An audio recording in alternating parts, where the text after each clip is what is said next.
Buen día, nosotras somos estudiantes de Sociología de la Universidad Nacional de Colombia y el día de hoy presentaremos un podcast para la materia de Sociedad Colombiana del siglo XIX, en la cual hablaremos sobre las mujeres esclavizadas afrodescendientes como base de la estructura de la sociedad colombiana en este siglo, en el siglo XIX. Entonces, pues antes que nada, es importante resaltar que nos estamos basando eh,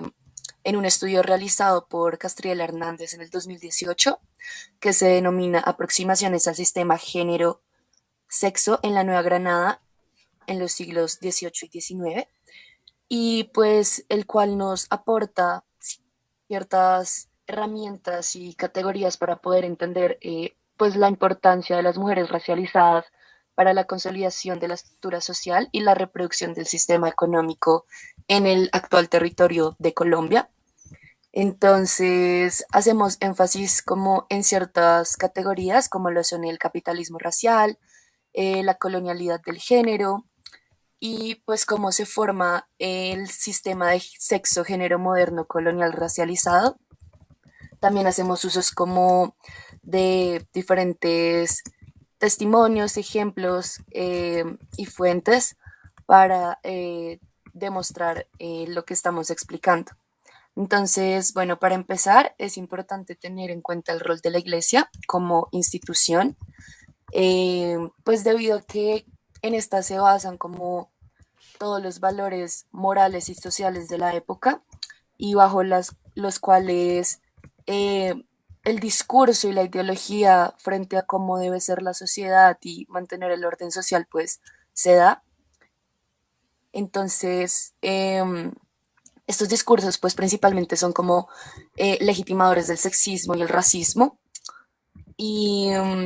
específicamente imponen de cierta forma pues el comportamiento de los individuos y pues específicamente en este caso de las mujeres y pues en el caso de las mujeres negras pues estas no encajaban dentro de esos estereotipos asignados a su sexo, entonces esos vendrían siendo como los roles de género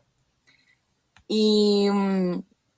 digamos que un primer ejemplo está en cómo ellas no encajaban ni en los rasgos físicos ni en los de comportamiento.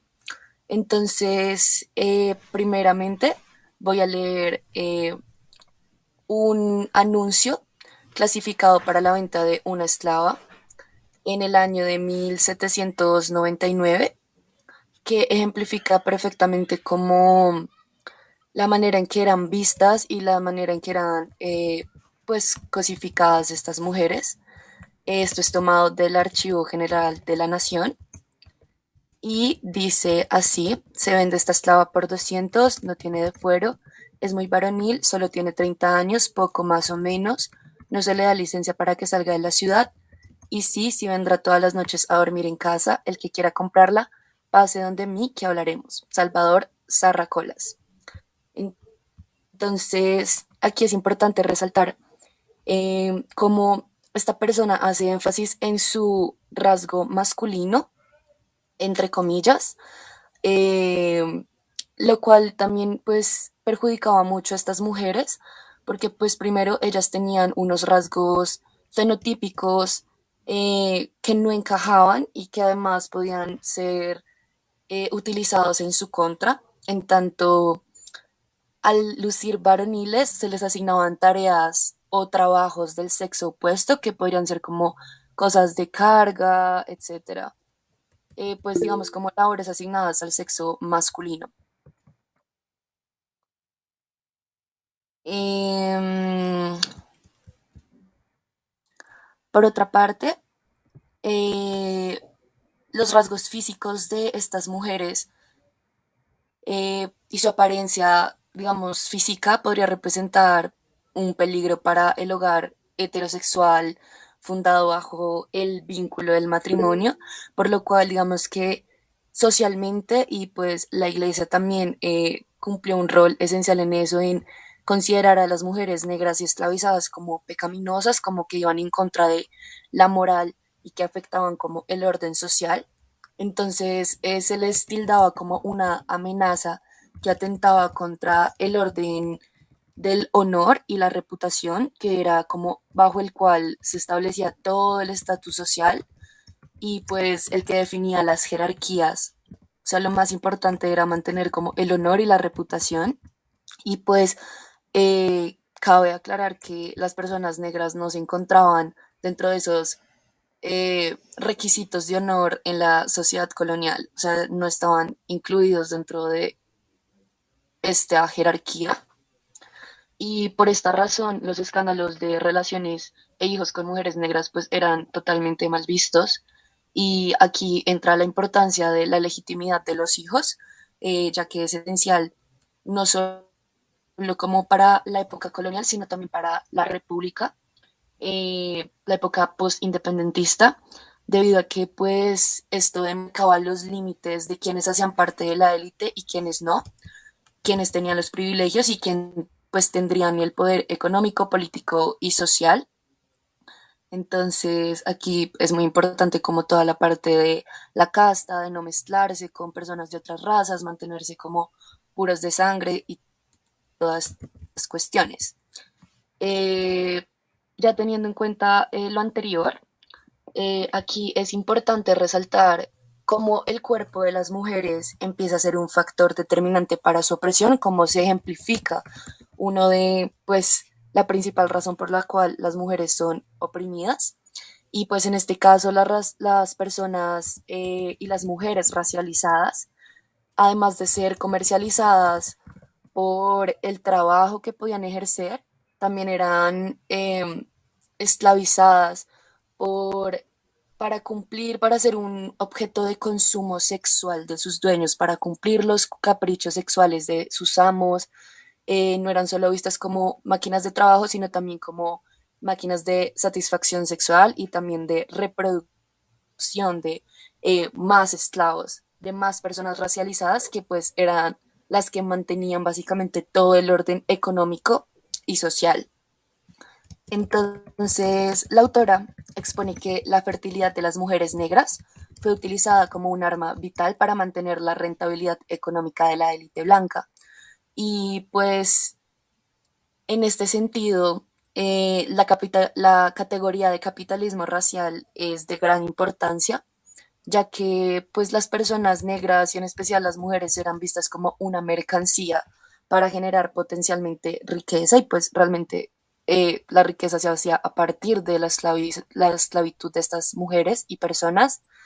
y pues esto permitía mantener el orden económico, político y social y pues en otras palabras el mercado colonial estaba basado en la cosificación y en la comercialización de los cuerpos y pues específicamente de estas mujeres, entendiendo que su fertilidad, su sexualidad, sus cuerpos eran utilizados pues para reproducir todo este sistema económico y social. En respuesta a esto, pues las mujeres negras usaron prácticas ancestrales para inducir abortos, entonces en forma de resistencia, ellas pues usaban el conocimiento ancestral proveniente de África para pues causar abortos y confrontar el régimen esclavista que pues los mantenía en ese constante esclavitud. Por otra parte, pues también hacían uso como del discurso normativo, legal, de la institucionalidad, pues para ayudarse a sí mismas a contrarrestar pues este sistema económico. No sé si Luisa quieras como exponer ahí un caso. Sí, de hecho, gracias Laura. De hecho, hay un caso muy particular de una esclava que demandó a su amo. Esta esclava se llama, espérenme, ya les digo, ella se llama Lucia Viana, que fue una mujer negra esclavizada que demandó a su amo, claramente un hombre blanco y con poder, que la violó y la engañó y que además tuvo un hijo con ella. La engañó pues prometiéndole su libertad. Claramente esto no, pues no se llevó a cabo. Y pues ella como que tomó esta vía legal pues para tratar de hacer justicia, pero pues sabemos que el sistema muchas veces o todas las veces, más que todo pues en la época colonial, nunca pues favorecía los derechos o las garantías que merecían las personas racializadas. Entonces, esto nos da, digamos, una idea de cómo el sistema jurídico colonial, eh, digamos que era de cierta forma benevolente con la economía esclavista y con el mismo sistema jurídico, y que era más como un acto de condescendencia y un instrumento de poder que se instaló como producto de las dinámicas y las disputas internas entre los opresores y los oprimidos. Pero la utilización de estos instrumentos legales, pues digamos que en forma de resistencia, es más que todo una herramienta política que utilizaban los cuerpos que estaban subyugados, que a pesar de las limitaciones y las desventajas que traía el sistema colonial, pues buscaban confrontar a quienes imponen desde su condición de opresores pues ciertas formas de vivir, eh, pues que son completamente como sumisas o que están contrarias a sus proyectos económicos. Ya sabemos que realmente lo que le interesaba a la clase dominante o a la clase blanca era mantener sus privilegios económicos, más que todo, que se valieran, digamos, del orden moral o del orden social para preservarlo, es otra cosa, pero digamos que el que más predominaba o el que más les interesaba preservar era el económico. Y digamos, en cuanto a lo que tú mencionabas de la mujer, de la figura de la mujer esclava, como que no encajaba con estos estándares, eso es un ejemplo, digamos, de cómo se valían del orden moral y, digamos, también del orden religioso, pues en este caso sería del orden cristiano, para, eh, digámoslo así, como subyugar todo lo que se saliera de ese orden establecido. Por ejemplo, lo que menciona la autora del marianismo, que sería como pues en esta cosmovisión cristiana, que la mujer tiene que ser a imagen y semejanza de la Virgen María, pues que tiene que cumplir con este papel de mujer sumisa, pura, casta, callada, subordinada, y pues claramente el papel de la mujer esclavizada se salía de este molde, por decirlo así. En tanto, las mujeres pues esclavas se necesitaba que fueran fuertes, fértiles, jóvenes, tanto que lo fuerte a veces recaía como en lo varonil, ¿cierto? Como tú lo mencionabas. Entonces, como que desde ahí ya se salía también del concepto de feminidad y de los roles de género que estábamos mencionando ahorita. Y además también se sale de ese molde pues por el hecho de que claramente no eran sumisas y que siempre estaban pues buscando rebelarse contra ese sistema que las estaba oprimiendo. Entonces, en ese orden de ideas, como que es un muy buen complemento a lo que estábamos desarrollando ahorita. Listo, muchas gracias. Muy importante todo lo que mencionas. Y pues ya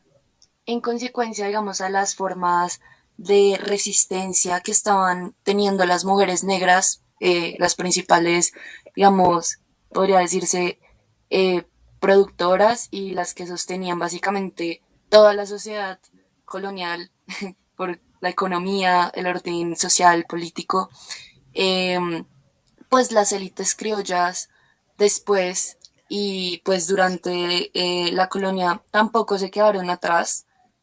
buscaron, pues a pesar de que ya tenían como todo a su favor, siguieron buscando mecanismos para mantener el status quo y pues todo el orden social basado en la supremacía blanca y en la deshumanización de las personas racializadas. Entonces, por ejemplo, dentro de estos mecanismos se encuentran leyes relacionadas con la natalidad, la fertilidad, el control de los cuerpos y la sexualidad de estas mujeres esclavizadas, como por ejemplo sería la ley de libertad de vientres, que pues Susi nos va a explicar un poco más de qué se trata y de qué impacto tuvo en todo este proceso. Pues sí, fíjate, como ustedes ya dijeron, casi todo se hacía como por fines económicos y la ley de libertad de vientres tampoco fue la excepción a la regla. Sin embargo, no es la primera ley que busca tener control sobre los cuerpos de las personas esclavizadas o oprimidas, porque, por ejemplo, las cédulas también buscaban un poco eso para institucionalizar y regir sobre los cuerpos y las decisiones de las personas. Sin embargo, la ley de vientres se enfoca un poco más en el papel que tienen las mujeres esclavizadas en, en la colonia, puesto que les promete libertad a sus hijos, em, con tal de que ellos también presten servicio a la hacienda hasta cierta edad, que fue muy debatido precisamente porque las personas querían conservar los beneficios económicos de tener esclavos y esclavas. Em, entonces la edad se debatía entre 16, 18, 20 y pues esto con el fin de motivar a las personas esclavizadas a que siguieran ahí, a que lucharan por una falsa idea de libertad que les estaban prometiendo con diferentes leyes. Eh, y esto lo hacía la élite para no perder sus privilegios sobre oprimir a las otras personas y pues lógicamente a lo largo de la historia mayoritariamente el poder ha sido repartido pues entre hombres blancos y esa no es la excepción y por eso las mujeres negras tenían menos cabida dentro de las leyes y dentro de los derechos. Y el hecho de que hubiera una ley que las amparara, entre muchas comillas, pues hacía que le tuvieran como un poco más de sumisión a, a todo el tema de la esclavitud. Esto con el fin de que no se sublevaran contra pues, las personas que les estaban oprimiendo y también como con el fin de disfrazar un poquito pues que se estaba igual cometiendo como esclavitud, porque había muchas personas que ya estaban diciendo que era antinatural que un hombre tuviese posesión sobre otro hombre. Entonces, para que no resultara como tan grotesco o tan chocante el tema de la esclavitud, eh, se requieren maneras de disfrazarla un poquito, de maquillarla. Y esta ley sirvió perfectamente para eso. Porque aparte, si se abre la brecha de, de las desigualdades, las personas no tienen como tanta comunicación entre sí y, y es mucho más fácil mantener a todo el mundo callado y pues conforme con las cosas que están pasando y pues, incluso si las cosas que están pasando no están tan bien, eh, preciso porque la esclavitud y las mujeres negras, las mujeres esclavizadas, estaban siendo la base del orden económico. Las mujeres se ven casi como un medio de producción porque no solamente se pueden esclavizar, sino que sirven para generar nuevos esclavos. Entonces, pues tienen un papel muy importante que igual, que igual se denigra un montón porque se les ve como consumo, como un producto, como se deshumaniza totalmente. Y sí, estas leyes terminan teniendo una doble función, que es de mantener a los esclavos medianamente contentos con estas promesas y en consecuencia evitar que se levanten y pues se subleven contra las personas que les oprimen.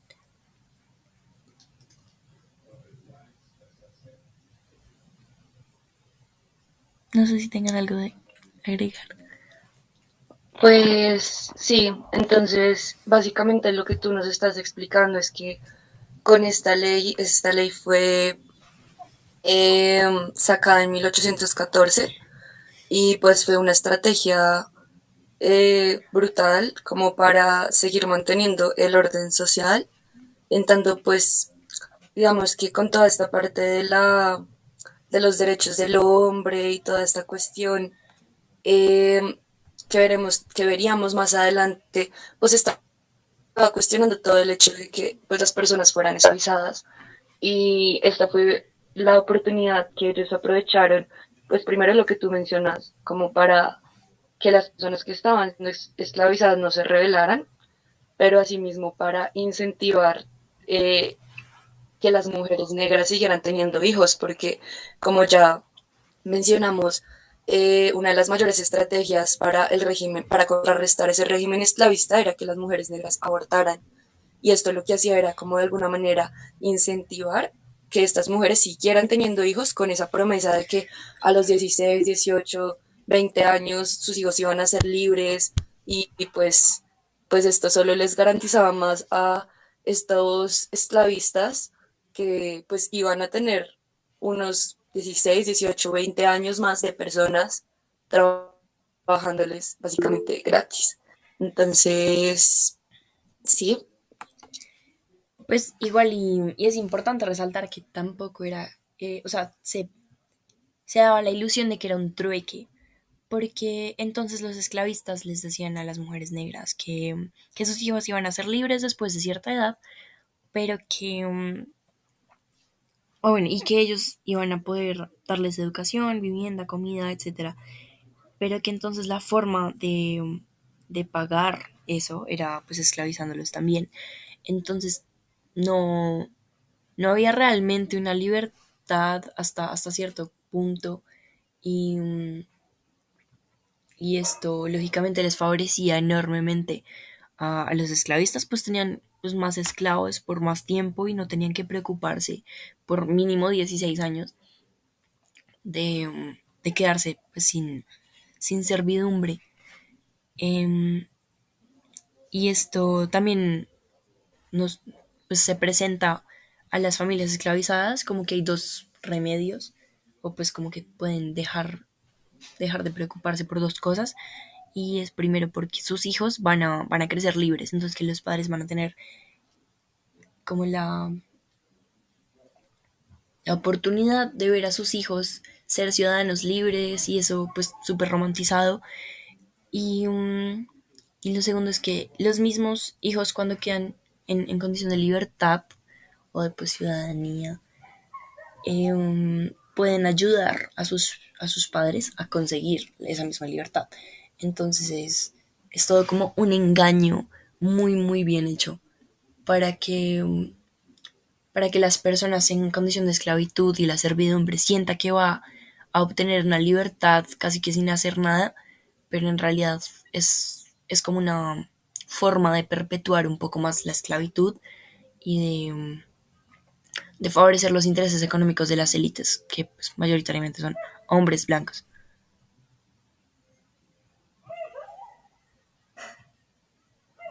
No, súper de acuerdo, de verdad tiene mucho sentido lo que tú dices. Y además que, digamos que esto hacía como parte de toda una estrategia, porque si recordamos después de la ley de la libertad de vientres y posteriormente, muchos años después, como casi 40 años después, cuando se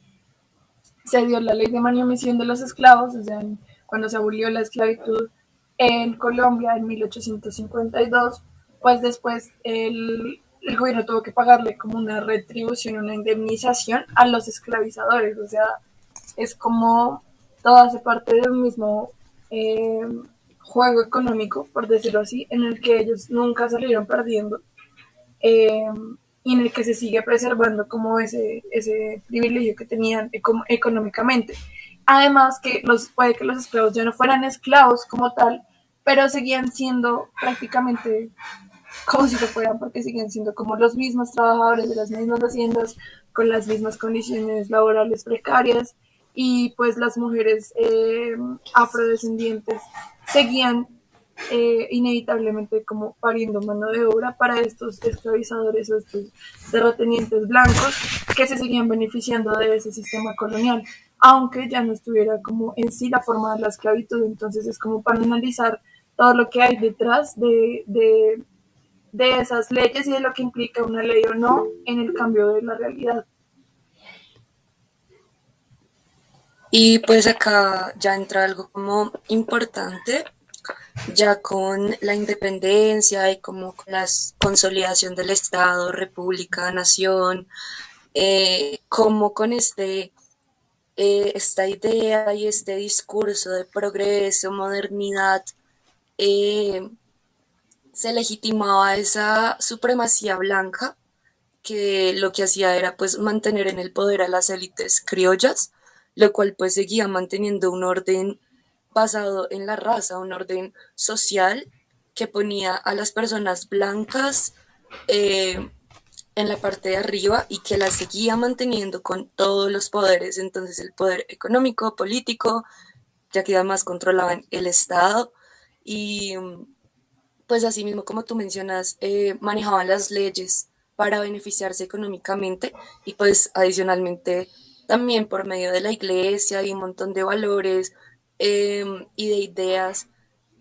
promovían esa ideología de que era progreso que las personas blancas fueran las que dirigieran y que las personas negras, las personas racializadas, pues realmente no tenían derecho como a ilustrarse, como que no podían ilustrarse y, digamos, como gobernar, que eso estaba en contra de esa idea de volvernos, eh, pues mejor dicho, avanzados. Y pues esto se refleja más adelante también como en la consolidación de la identidad nacional. Siento que la identidad nacional también pues estuvo totalmente permeada por la idea, las categorías de raza y sexo. Eh, pues como ya hemos mencionado, básicamente el ciudadano y el que hacía parte de esta república y el que realmente podía vivir bien y tener poder, participación, pues era el hombre blanco, ¿sí? Entonces la identidad nacional básicamente estaba eh, construida a partir de ser hombre y ser blanco. El resto pues ya era de ahí para abajo un montón de eh, categorías con cada vez menos poder, menos decisión, menos voz e inclusión dentro de ese proyecto de nación. Entonces, pues la exclusión de las personas negras en nombre del progreso para que las élites criollas mantuvieran el poder fue esencial en esa construcción del Estado-Nación y pues para seguirse legitimando como los que debían estar en esa posición. Eh, Adicionalmente, pues las leyes seguían también regulando como todas las relaciones sociales, de pareja, y aquí pues entra un factor importantísimo que es la familia monolítica en la estructura social. Entonces esta es la célula que conforma, digamos, la estructura social era la familia y se legitimaban en el poder por medio de la casta y del legado de sangre. Entonces era la familia la que mantenía como eh, el honor, como ya mencioné anteriormente, y pues bajo o sea, nada podía atentar contra esa institución tan importante que era la familia y pues adicionalmente la familia blanca, porque no se podían mezclar con ninguna persona de otra raza. Sí, Susana. Igual también es súper importante añadir que no solamente había como unas pautas muy específicas para tener familias cuando se era pues parte de la élite o se era una ciudadana blanca o un ciudadano blanco, sino que también dentro de las mismas haciendas había normas porque las personas esclavizadas no podían conformar familias con cualquier otra persona, ni siquiera si era una persona esclavizada, como que tenía que hacer parte de su hacienda y, y un montón de cosas más que, que también buscaba como perpetuar el orden que ya estaba establecido en cada hacienda o con cada esclavista. Sí, exactamente. O sea, como que todas las leyes igual estaban dirigidas a que se mantuviera eso. Y pues a limitar sobre todo como todas las libertades individuales de estas personas que dentro de su discurso no eran personas, porque no podían acceder a los mismos derechos que pues los de la élite. Y pues por otra parte, es muy importante como entender eh, pues que la categoría de sexo, digamos acá como la autora nos lo muestra, el sexo no puede estar desligado de la raza ni de la clase, porque están totalmente ligados y determinan totalmente la realidad de las mujeres. Entonces, como digamos, en toda esta exposición también es como un tipo de propuesta acerca como de todo este feminismo decolonial y de basado en la raza, que explica también las condiciones bajo las cuales las mujeres negras pues han tenido que ser sometidas, sobre todo digamos por sus características biológicas, no solo, o sea, primeramente por su sexo, porque pues ya de por sí, hablando de la colonialidad del género y de todo este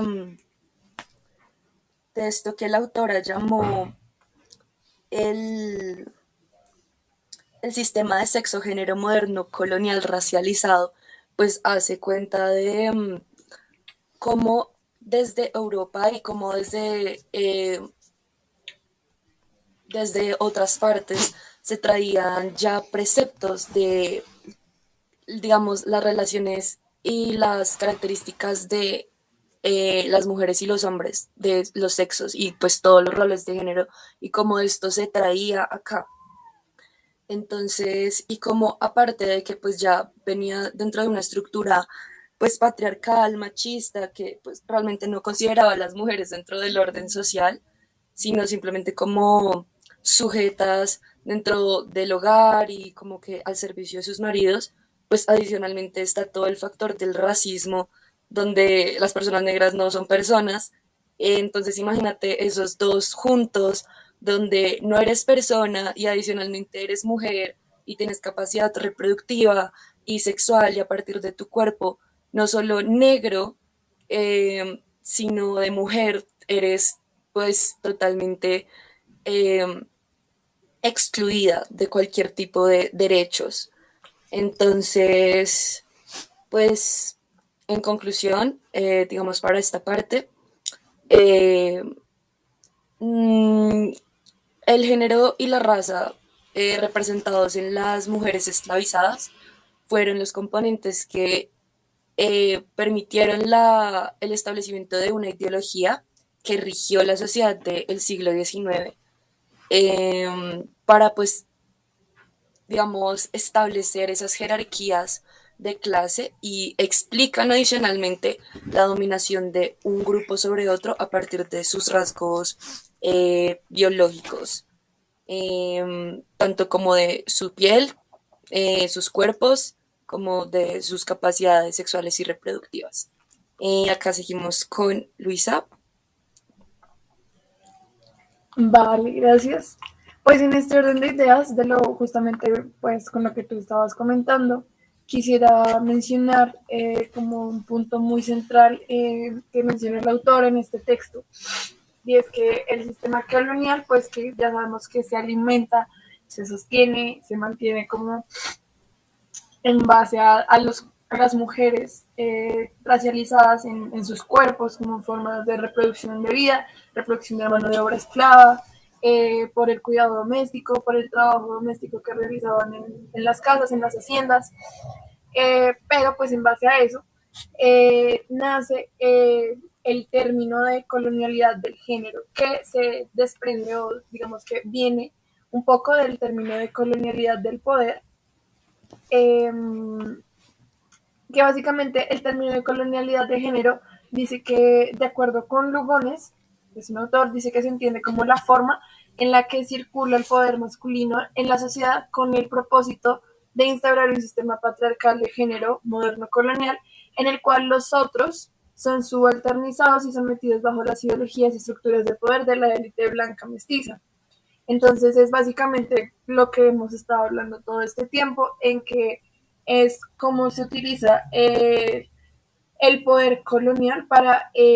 oprimir personas en base a su género. Entonces este concepto refuerza la idea de esta otra edad de cualquier persona que no sea blanca, por tanto es racializada, cualquier persona que no sea hombre, por tanto es mujer, y cualquier persona que no sea de clase alta, por tanto es de clase baja o en su defecto pues es un esclavo, que ni siquiera entraría como dentro de las clases sociales, sino que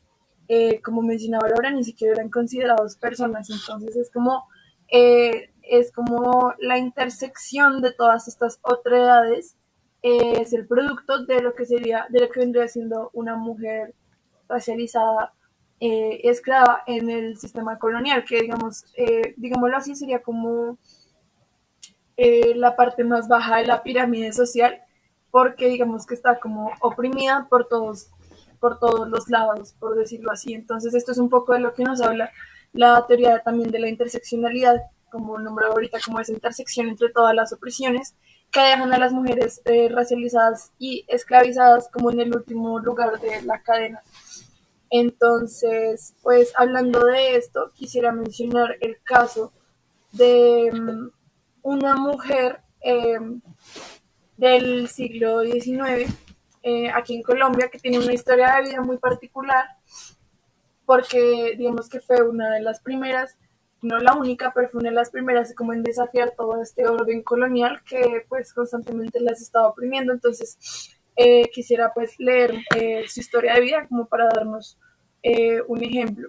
Su nombre es Casilda Cundumí Dembélé. Nació en Malí en 1823 y murió en Palmira, Colombia, en 1945. Esta mujer vivió 122 años, es una cosa impresionante. Es más conocida como la Negra Casilda, que era pues su apodo, digámoslo así, y fue una líder malí que lideró fugas con los esclavos negros y organizó las masas negras y marrones en Colombia. Ella llegó a Cartagena de Indias en un barco negrero y fue vendida junto a otros africanos, hombres y mujeres, al comerciante español Pedro González, quien la revendió para trabajar en las plantaciones de caña de azúcar de los ingenios en Palmira, Colombia, a más de 900 kilómetros al sur de Cartagena, pues en lo que hoy vendría siendo el departamento de Bolívar. Vivió muchos años allí como esclava en las plantaciones de caña de azúcar hasta que en el año de 1840 se fugó con 45 cimarrones más a las montañas de Palmira, Valle, organizando un palenque dirigido por ella. Desde ahí ella empezó a promover la fuga de otros esclavos, pero fue capturada una vez e iba a ser asesinada y descuartizada para atemorizar a los demás cimarrones y esclavos en cautiverio para que desistieran de la idea de escapar de la esclavitud. Pero ella logró escapar gracias a sus conocimientos en magia y brujería, que fue otra de las estrategias o de las herramientas que ya habíamos nombrado también que las mujeres utilizaban pues como para resistir. Ella también fue admirada por sus conocimientos pues en magia y en medicina natural, pues ella curaba con hierbas, con semillas, con todos estos saberes ancestrales. Ella se especializaba en picaduras de serpientes y otros alimañas. Era devota de los dioses africanos, no desistieron nunca de sus religiones, de sus tradiciones autóctonas africanas, y ella no aceptó convertirse al catolicismo, consideraba que esta religión era la religión pues obviamente de sus verdugos y de sus esclavizadores. Cuentan que ella fue una mujer guerrera que no agachaba la cabeza ni se dejaba humillar o maltratar por alguna persona blanca, que era en términos físicos era esbelta, alta, cantaba cantos nativos y tenía una buena voz para el canto. Tocaba la marimba, se sentía muy orgullosa de su raza y era dueña de un espíritu libre y guerrero. Además de esto, ella aprendió a leer y a escribir en la época que vivió con un español criollo, quien fue el padre de sus primeros 5 hijos, un hombre sensible que apoyó a su compañera y actuó como intermediario para que los negros de varias haciendas se fugaran. Él fue fusilado en 1857 en la actual Plaza de Bolívar en Palmira, en Valle del Cauca, porque fue acusado de traición y conspiración, pues por esto de ayudar a los esclavos. Casilda tuvo un segundo marido llamado Juan Gregorio Caicedo, nacido en Guapí, Cauca, y este hombre fue un curandero, brujo, hechicero y también rebelde que después de ser declarado en libertad salió de Guapí hacia Cali, donde entró a trabajar como jornalero en el ingenio Manuelita en Palmira, donde conoció a Casilda, se casaron y tuvieron otros 9 hijos. Casilda en total tuvo 14 hijos y aproximadamente 60 nietos. Varios años después, Casilda se reencontró con su padre, a quien no veía desde que la vendieron como esclava en Cartagena. Su padre era un Ougán o un sacerdote vudú que también llegó de Malí en el mismo barco negrero. Él transmitió a Casilda sus conocimientos secretos, pues en magia, en hechicería, brujería, y la apoyó con la causa de los negros y marrones para que lograran su sueño de la libertad.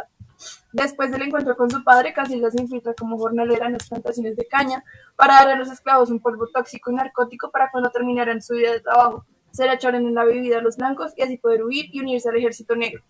Lo mismo sucedió con las esclavas de la cocina. Con esto lograron que muchos esclavos escaparan para unirse a la causa libertaria. El 14 de febrero de 1862, Casilda, con más de 100 negros, mulatos, indígenas, Vencieron al ejército criollo de Palmira, los cuales los sobrepasaban en número, pero aún así los esclavos lograron luchar por su libertad. Casilda Cundumí Dembélé fue una líder con acciones libertarias muy parecidas a las del líder negro Bencos Biojó, que pues es mucho más conocido que ella, que en Cartagena de Indias acaudilló la primera rebelión de esclavos y marrones durante el siglo XVII, convirtiéndose en rey del pueblo, San Basilio de Palenque. Casilda, como todos los negros africanos que llegaron como esclavos,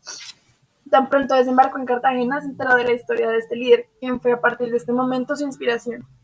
Casilda muere en octubre de 1945, ya en casi mitad del siglo XX, en Palmira, Valle del Cauca, y no pudo ser enterrada en un cementerio porque los blancos, influenciados por sus costumbres y creencias religiosas, decían que ella no era digna de enterrarse en un panteón cristiano porque era negra y porque era considerada una rebelde, enemiga de las autoridades civiles, eclesiásticas y militares que en el siglo XX seguían considerando como un delito que el negro se rebelara y luchara por su libertad.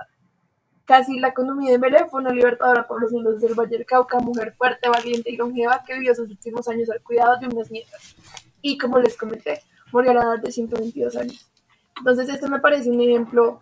brutal de una mujer que, digamos, logró desafiar este orden establecido, este orden colonial, tanto político como económico como social, que obviamente fue una excepción muy pequeña, pero que logró salirse de esos moldes de la gran opresión que sufrían las mujeres esclavizadas en el siglo XIX y que si a día de hoy todavía las mujeres afro pues viven muchas opresiones muy duras, pues en ese momento era muchísimo más fuerte. Entonces me parece como un ejemplo digno de nombrar, de admirar, de hacer memoria, de hacerle pues honor a su nombre y pues qué mejor que pues en este tema que estamos hablando del papel de la mujer esclavizada como la base de la sociedad colonial en la Colombia del siglo XIX. Bueno, además que me parece una historia hermosa que ejemplifica perfectamente la lucha de las mujeres esclavas y racializadas. Y pues yo creo que con este ejemplo podemos cerrar y, y ya, muchas gracias a ustedes por estar acá y espero que las personas que nos están escuchando pues hayan podido entender mucho del contexto y del rol de la mujer negra y de la mujer esclava y de su importancia en el mantenimiento del orden social. Y con esto nos despedimos. Muchas gracias. Muchas gracias a todos a todas y a todas por escucharnos. Les recordamos nuestros nombres. Somos Laura María Gómez Muñoz, Susana González Ángel y yo, Luisa Garzón. Muchas gracias por escucharnos y hasta luego.